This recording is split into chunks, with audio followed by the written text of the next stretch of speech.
Ladies and gentlemen, my name is Jordan Alexander, and my project is about segregation, the difference between blacks and white people during the civil rights movement. I chose this topic because it stood out to me. It really struck a chord in my heart, you understand? It's one of the most powerful ways people stood up against unfair treatment and inspired real change. And you may be wondering, why am I recording this at the middle of the night and seemingly nowhere? And to that I say, it's not the middle of the night, it's 5 in the morning. But you do have a point. What am I doing, y'all? I'm gonna go inside, wash up, eat some breakfast, do my thing, and I'll be back in a minute. Let's go.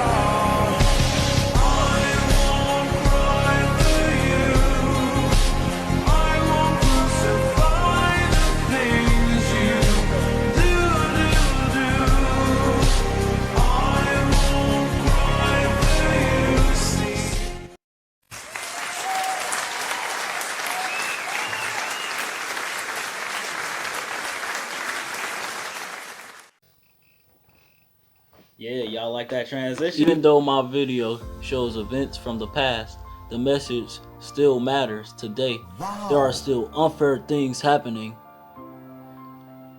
in the world.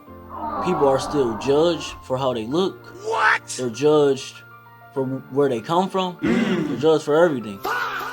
Although it's not as bad as it was in the past. Ladies and gentlemen, I would like to apologize and confess something to all of you. I beat kids. Hi! Did you think you were gonna escape?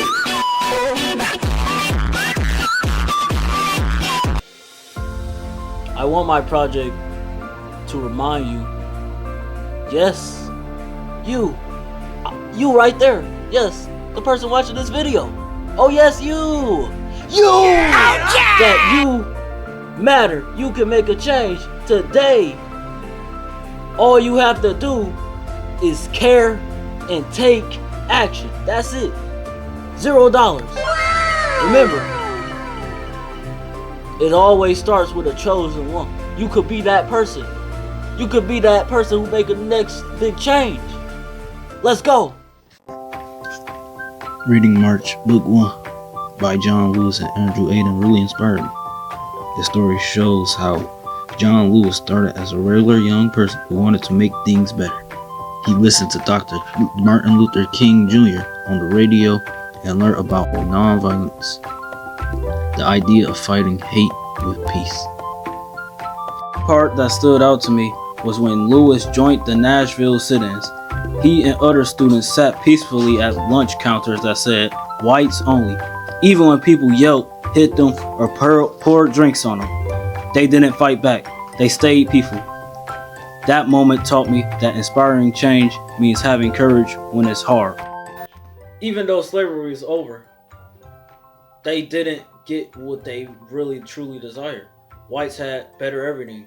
They had better cities, better food, better restaurants. They had better schools. While blacks got the run of the mill stuff, they had dirt houses. They couldn't even use the same stuff. There was literally signs saying no colored people allowed and all that.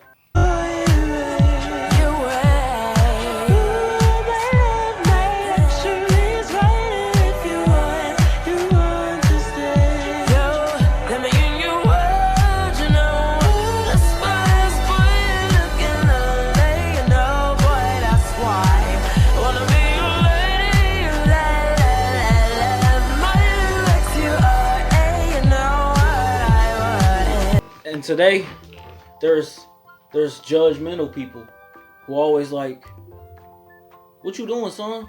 Or black people, like, "What are we doing, man?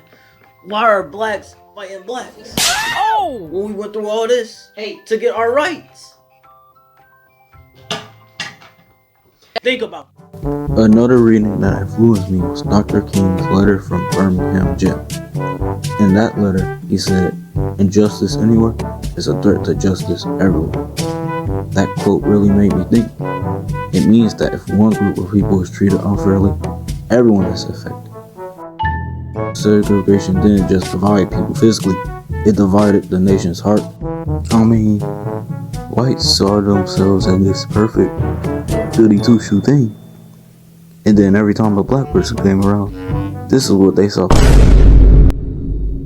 And then my video is about inspiring courage and inspiring all of you to do the same thing.